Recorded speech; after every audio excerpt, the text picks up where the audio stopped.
5:47. Woodland Hills Metropolitan District regular board meeting for Thursday, February 27th at 5:30 and 5:40. Roll call. John Martin present. Troy Stinson present. Kelsey Ives present. And we're missing two.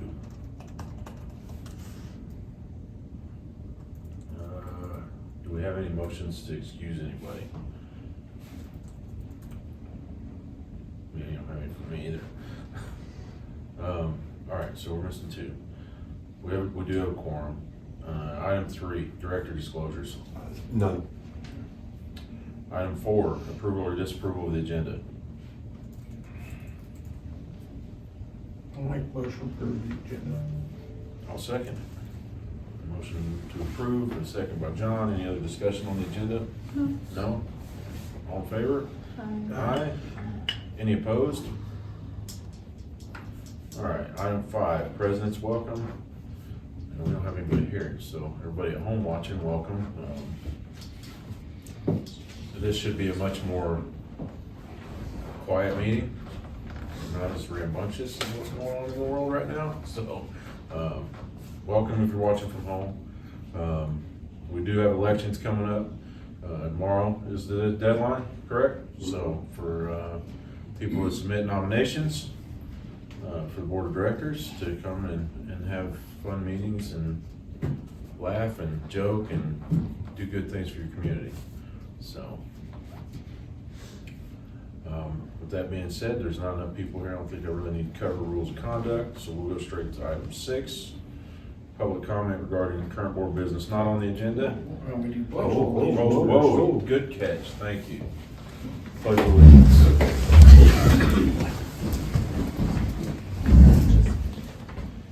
I pledge allegiance to the flag of the United States of America and to the republic for which it stands, one nation, under God, indivisible, with liberty and justice for all.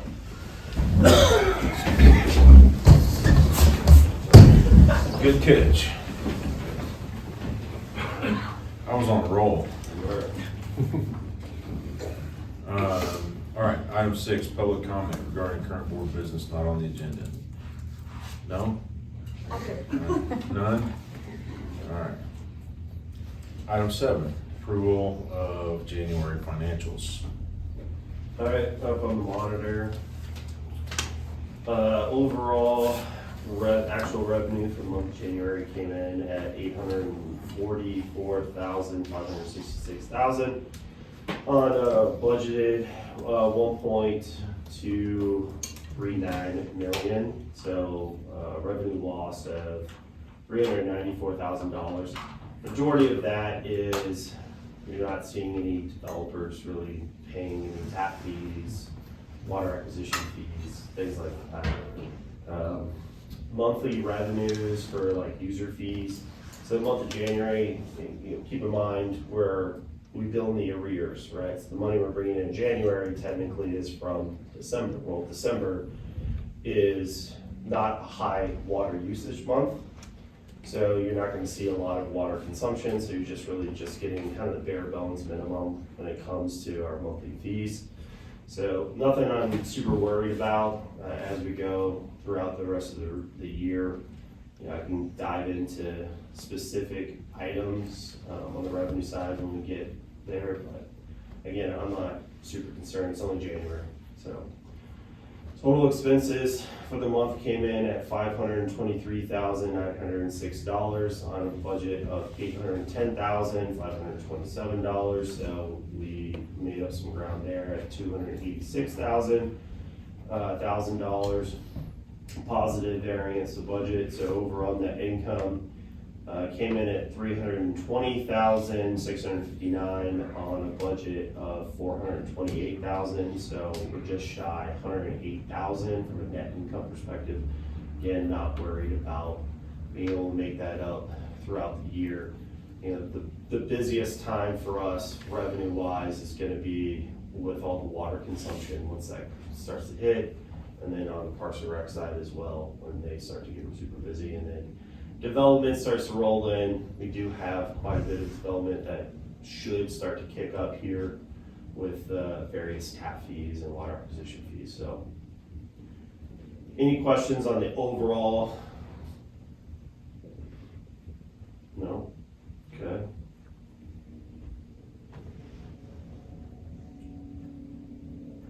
That's really all I got.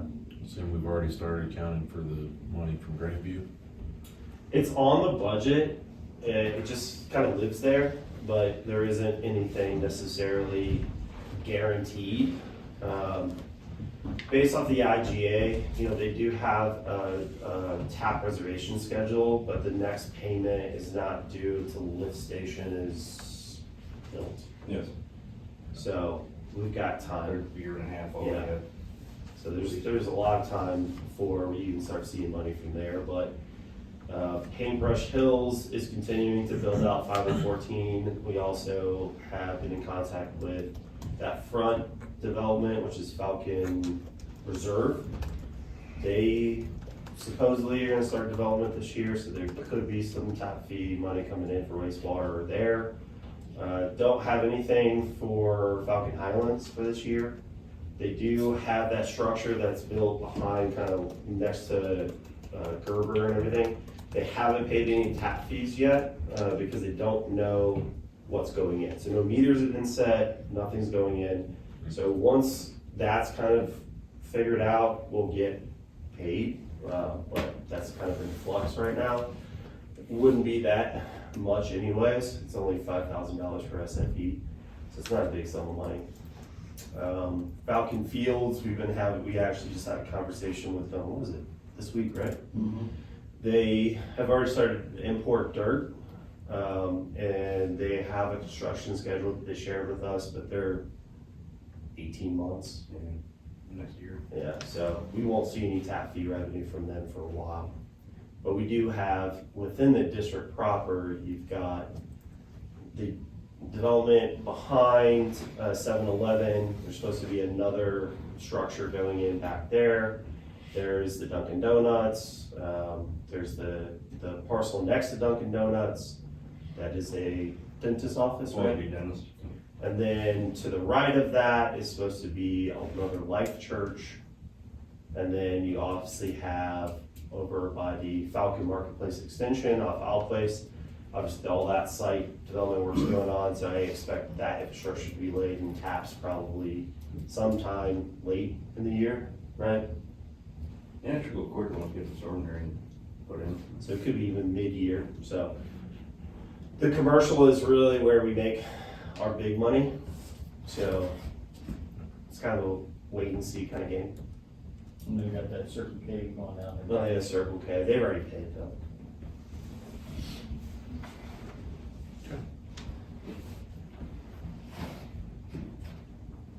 Any other questions on revenues or expenses? Make motion approved financials. I'll second. Motion by John, a second by Kelsey. Any other discussion on them? None heard. All in favor? Aye. Aye. Any opposed?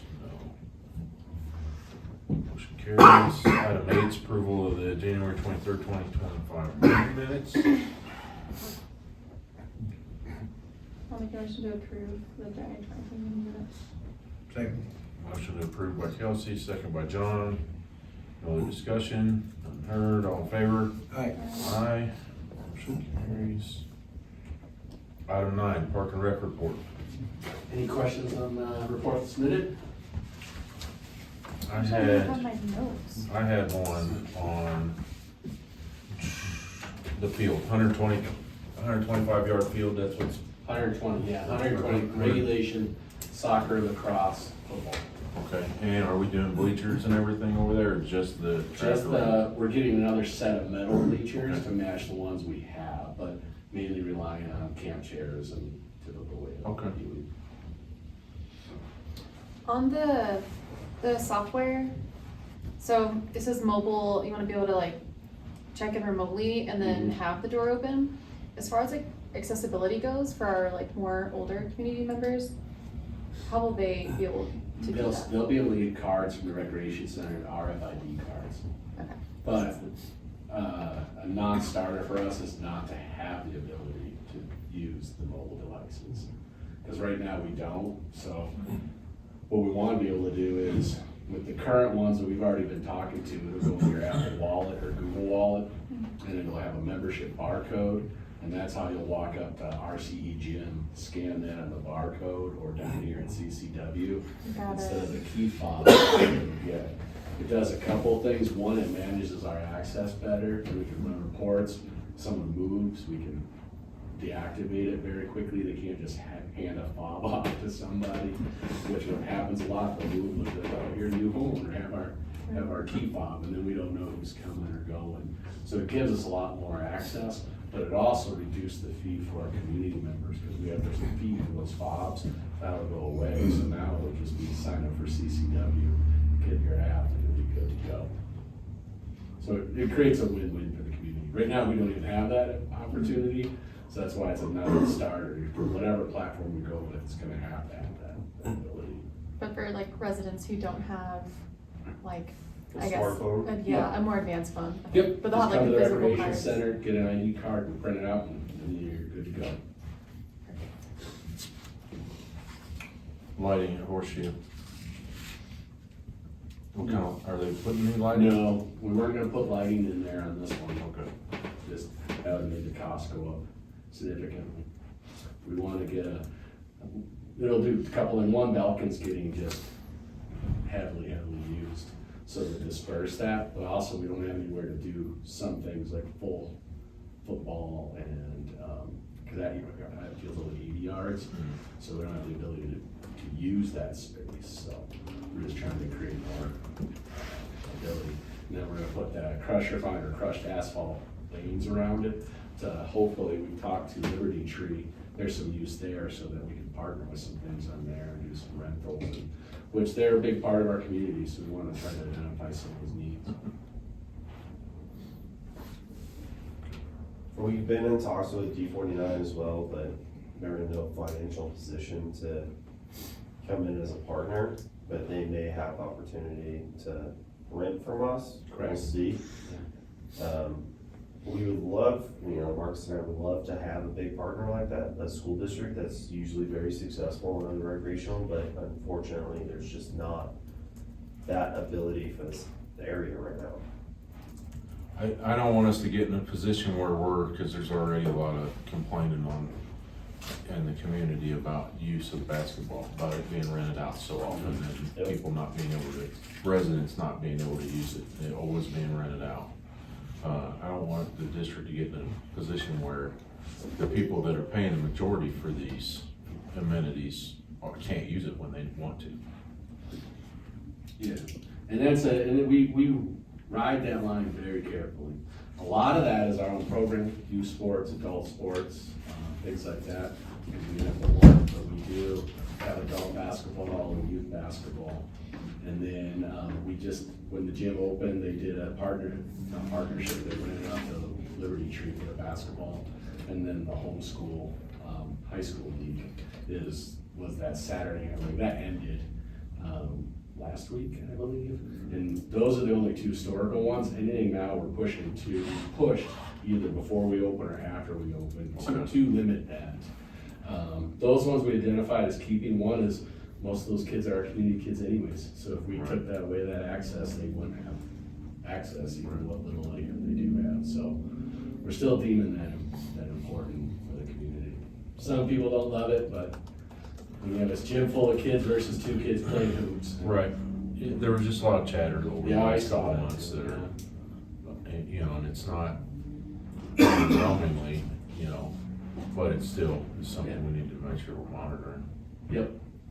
Very important when we make our decisions on the fields and pool space, when we're looking at having a swim team, we're still gonna keep one lane open for community swim. It's the community, we are aware of who's keeping the lights on. Have you seen any of the survey results come in, like more? Yes, we got, almost 500 responses. We sent out 5,000, so we got about 500 back, which is pretty good. And then on top of that, we had action in the recreation centers with the stickers and things like that. what people would like to see, so. It's not gonna be perfect, but, we certainly, a lot more than we had, that's for sure, so. But. Is the fishing pond still leaking? The fishing pond and the ice rink. A fishing pond would be great. As much time I'm spending in Safeway Pond, plug that crap up and let's put some fish in it, because I'm tired of mowing.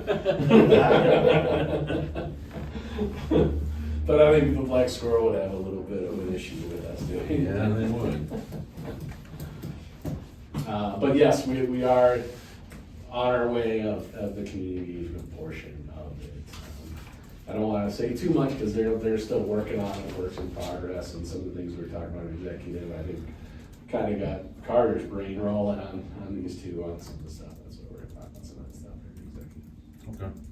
I did want to roll, I didn't put it on here, but we did look at the bench. I told you guys I'd look at that. Let me pull that up here. So we're rolling out the members and donors applications, and it'll be on the website. And we already have the bricks in place at RCE. We'll add a tree, an 8-foot or deciduous 2-inch in caliber, a bench, and a bike repair station. This seems to be the going rate. Looking at Carl Springs, several organizations in Denver and things like that.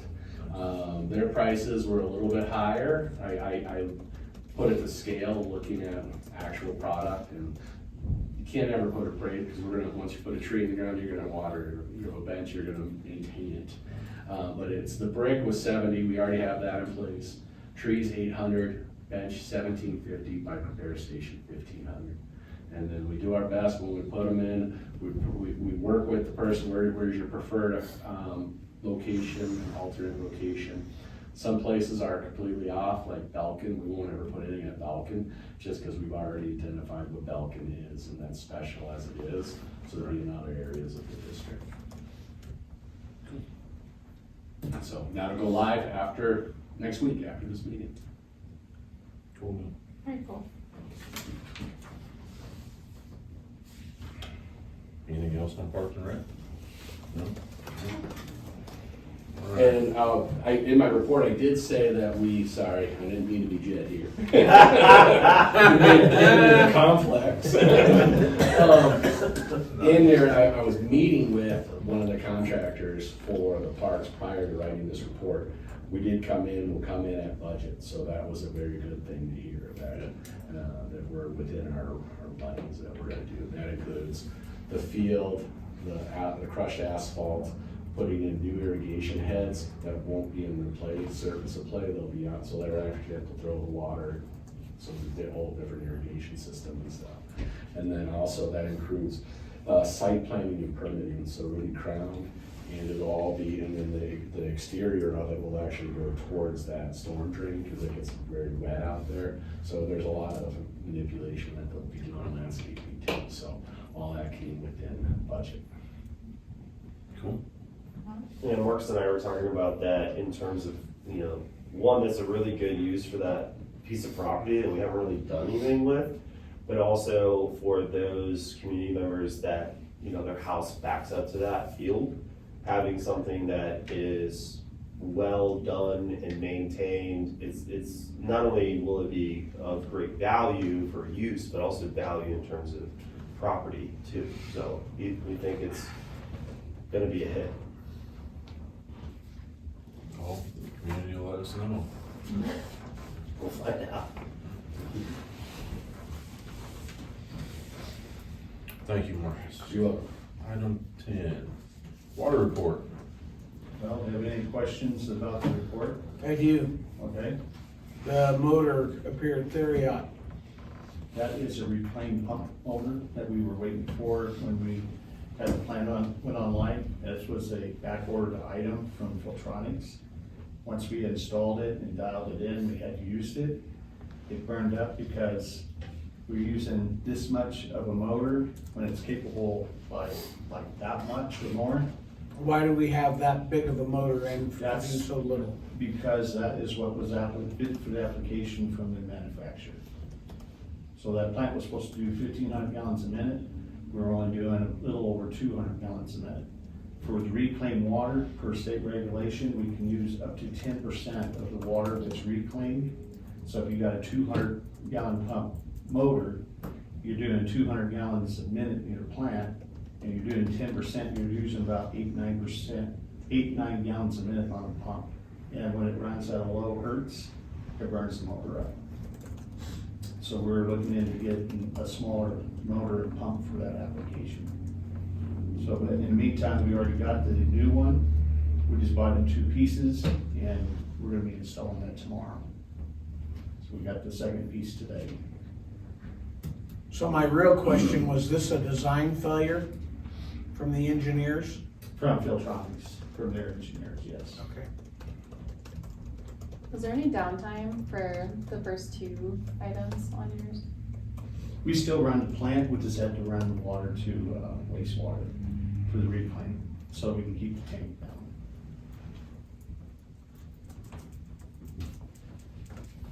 Another fire hydrant? Yep, and that was Saturday. I'm going around that curve too fast. Is this the same one? No, this is a different one. Oh, wow. This is up towards, where MRB in Pine Valley, circle, I guess you would say, one goes to the northeast a little bit, and moves around. That's all I had. What's your name?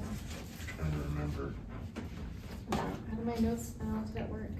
On my desk. The brown water, that's what the question I had. So that's up there in Fala. Okay. So, yeah, that's a wild, wild west. So the sheriff in town said it, reining everybody in. It's just, it's so primitive, the system, that once the tank gets cleaned, first of all, that's a bigger part of the problem. And the well's not going through a filtration unit, such as a plant that would have that capability to remove the iron. Aesthetically, you don't see it. You pour a glass of water from the well, but if you get enough accumulation of it, it will start lining the glassware over time. And it produces yellow water. It does the same thing in the pipe. As long as you use the water, it keeps building and building. A sudden rush of water, like someone jumping on the fire hydrant to fill their water trucks because they are developing up there. Or loss of water pressure, which has happened a couple of times so far, with us taking that over. One is somebody stealing backflow devices off of irrigation pump, or irrigation They pits up wouldn't there. do that. What's that? They wouldn't do that. Oh, yeah. I get called. And otherwise, a mismarked service line that no one knew that it went 400 feet for a house, which is like, that's ridiculous. In the middle of the street, have a curb stop in the middle of the street and run 400 feet down the road and go into a lot. You know, there's things like that we'll just find you. So, the main thing is when you have a sudden loss of water pressure, and then it just stirs up everything. You get all these calls from everybody up there, and they just like to bite your head off. You know, they said, we pay all this money for his house, and you can't clean up the water. It's like, hold up. So, and plus, you know, like I said, they need to clean their tank up there. It's got 3 inches of iron sediment that's inside their 1 gallon tank. So we're waiting for the dive team to go in there and clean that out. That's been scheduled though, right? Well, the contract's been signed, but the dive company has not contacted. Scheduled it with you? I can call them and say, hey, when are you gonna get up there? All right.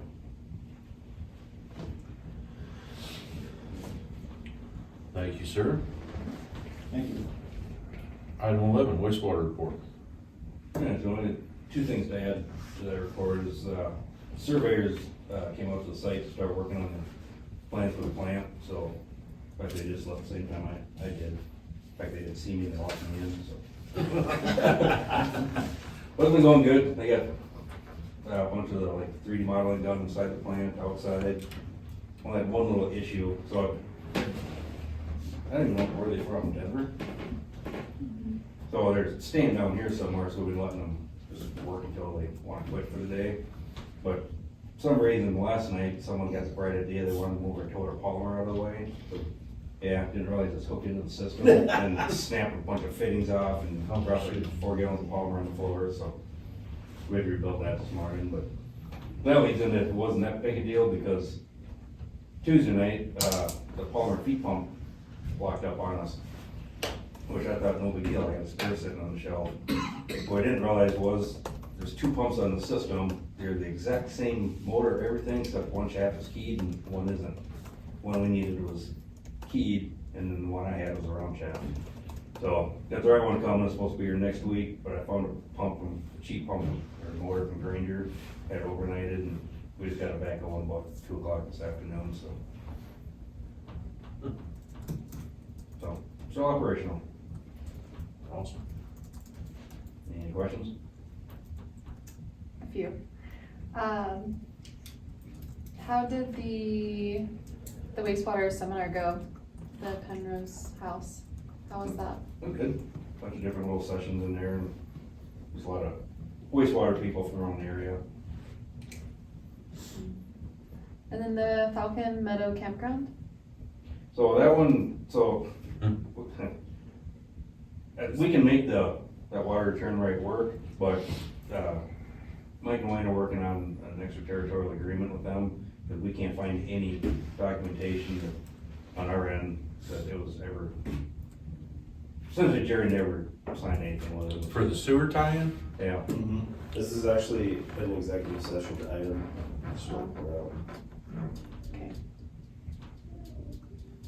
Thanks, yeah. The report that's due on April 15th, do you anticipate any barriers to that? Is it like a lengthy process? Yeah, it takes about 3 days, but it's not a big deal. I think that's really it. Yeah. Next, sir. Item 12, attorney's report. Yeah, I'll touch on just a couple items really quick. I'm gonna have some big items for the board next month. Specifically, I think we're at a good spot with the service plan. It needs just a board review, so if there's any questions, we'll go ahead and get that submitted by the end of next month. The other is the amended and restated rules and regulations. I've been slowly working through them. These were approved kind of in their current form, subject to kind of final revision. As I go through it and talk to Carter, we keep finding kind of just little things that just need better clarification. It's a pretty dense document, has essentially every obligation of the district as it relates to homeowners. And with water, wastewater, and park services, it's just a lot there. So I'm hoping to have the full red line reviewed by the enterprise directors by the end of next month. And back on the final approval, or on the agenda for final approval by the end of next month. So those are the 2 big ones.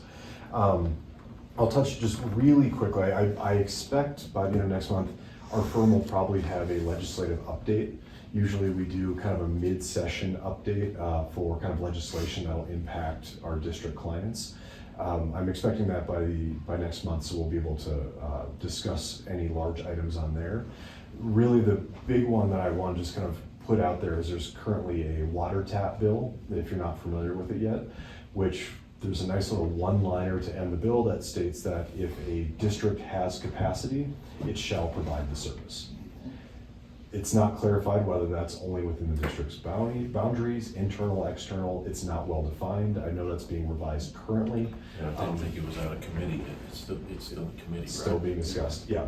So I'm not sure where that's at the moment, but that's kind of the big one that's out there. That applies just to special districts, right?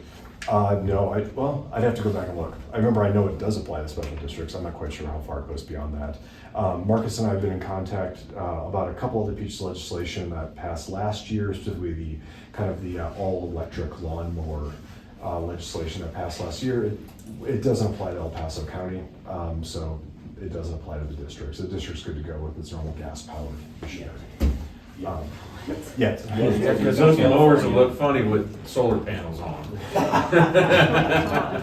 We wouldn't get very far. Let's just say that. But It's, yeah, maybe. those are probably the big ones. And then kind of just a couple normal one-off items, but if there's any specifically on there, I'm happy to discuss. Any questions on it? Did we ever get, I guess, notified of that issue that we had with that? So they were like on a trail, the bicycle or something? I don't believe we received any other contact information. We just got that one order to preserve any documentation, and I gave that to John, and then it's been crickets. So, if it's going before injury, if it's an injury claim, they have 2 years to file. So, just so we hang on to that documentation, Yeah, there's a notice period and then, a set statute of limitations for bringing a claim.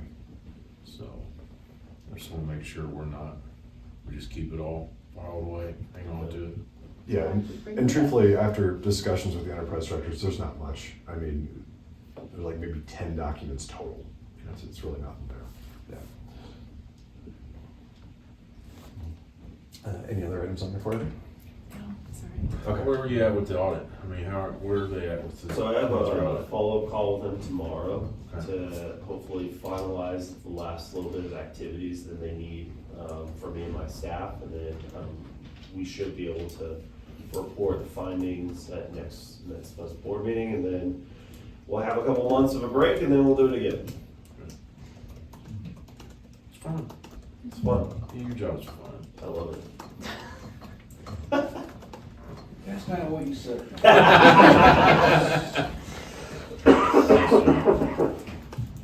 Nothing else on attorney's report, anybody? No. Okay, then with that, we'll take 5 and motion we enter executive session for determining positions relative to matters that may be subject to negotiation under CRS 24640224E, namely Waterbury inclusion, district engineering services and Falcon Meadow campground, return flow right, and for the purpose of receiving legal advice on specific legal questions pursuant to CRS 24640224B, namely CMD or Cherokee Metro District litigation, settlement, and restructuring of parks and recreation fees. Second. Second by John, all in favor? Aye. Aye. We'll enter executive session, take 5. Now back in public session. Item 14, items unfinished from previous meeting. Crickets. Item 15, board follow-up on older items. Yeah, like it. Item 16, other business. Any other business? Forever hold your peace. All right. I make a motion, we adjourn. Motion to adjourn by John, I'll second. All in favor? Aye. We are adjourned.